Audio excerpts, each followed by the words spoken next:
சங்கீதம் 109 ராக தலைவனுக்கு ஒப்புவிக்கப்பட்ட தாவீதின் சங்கீதம்.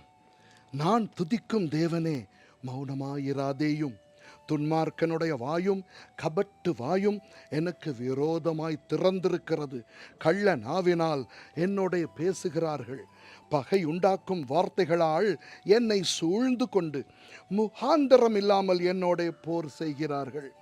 என் சிநேகத்துக்கு பதிலாக என்னை விரோதிக்கிறார்கள். நானோ ஜெபம் பண்ணி கொண்டிருக்கிறேன். நன்மைக்கு பதிலாக எனக்கு தீமை செய்கிறார்கள். என் சிநேகத்துக்கு பதிலாக என்னை பகைக்கிறார்கள். அவனுக்கு மேலாக துஷ்டனை ஏற்படுத்தி வையும். சாத்தான் அவன் வலது பக்கத்தில் நிற்பானாக. அவன் நியாயம் விசாரிக்கப்படும் போது குற்றவாளியாக கடவன். அவன் ஜெபம் பாவமாக கடவது. அவன் நாட்கள் கொஞ்சமாக கடவது. அவன் உத்தியோகத்தை வேறொருவன் பெறக்கடவன். அவன் பிள்ளைகள் திக்கற்றவர்களும் அவன் மனைவி விதவையுமாக கடவர்கள். அவன் பிள்ளைகள் அலைந்து திரிந்து பிச்சை எடுத்து தங்கள் பாழான வீடுகளில் இருந்து இறந்துண்ண கடவர்கள்.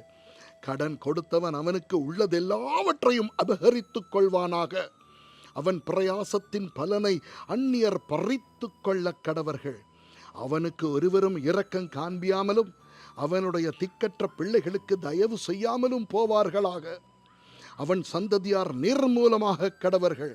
2ஆம் தலைமுறையில் அவர்கள் பேர் அற்றுப்போவதாக. அவன் பிதாக்களின் அக்கிரமம் கர்த்தருக்கு முன்பாக நினைக்கப்பட கடவது. அவன் தாயின் பாவம் நீங்காமல் இருப்பதாக. அவைகள் நித்தமும் கர்த்தருக்கு முன்பாக இருக்க கடவது. அவர்கள் பேர் பூமியில் இராமல் நிர்மூலமாவதாக. அவன் தயை செய்ய நினையாமல் சிறுமையும் எளிமையுமானவனை துன்பப்படுத்தி மனமுறிவுள்ளவனை கொலை செய்யும்படி தேடினானே. சாபத்தை விரும்பினான், அது அவனுக்கு வரும். அவன் ஆசீர்வாதத்தை விரும்பாமற் போனான், அது அவனுக்கு தூரமாய் விலகிப்போம். சாபத்தை அவன் தனக்கு அங்கியாக உடுத்தி கொண்டான், அது அவன் உள்ளத்தில் தண்ணீரைப் போலவும் அவன் எலும்புகளில் எண்ணெயைப் போலவும் பாயும். அது அவன் மூடிக்கொள்ளுகிற வஸ்திரமாகவும் நித்தமும் கட்டிக்கொள்ளுகிற கச்சையாகவும் இருப்பதாக. இதுதான் என்னை விரோதிக்கிறவர்களுக்கும் என் ஆத்துமாவுக்கு விரோதமாய் தீங்கு பேசுகிறவர்களுக்கும் கர்த்தரால் வரும் பலன். ஆண்டவராகிய கர்த்தாவே, நீர் உமது நாமத்து நிமித்தம் என்னை ஆதரித்து உமது கிருபை நலமானதினால் என்னை விடுவித்தருளும். நான் சிறுமையும் எளிமையுமானவன். என் இருதயம் எனக்குள் குத்துண்டிருக்கிறது. சாயும் நிழலைப் போல் அகன்று போனேன். வெட்டுக்கிளியைப் போல் பறக்கடிக்கப்படுகிறேன். உபவாசத்தினால் என் முழங்கால்கள் தளர்ச்சி அடைகிறது. என் மாம்சம் புஷ்டியற்று உலர்ந்து போகிறது.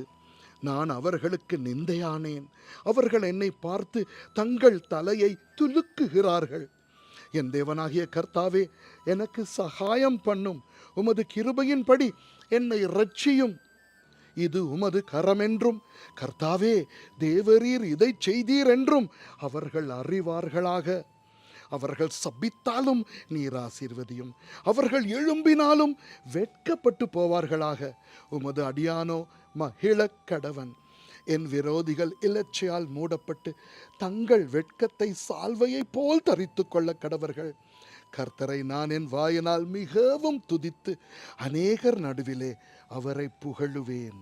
ஆக்கினைக்குள்ளாக தீர்க்கிறவர்களினின்று எளியவனுடைய ஆத்துமாவை இரட்சிக்கும்படி அவர் அவன் வலது பாரிசத்தில் நிற்பார். ஆமென்.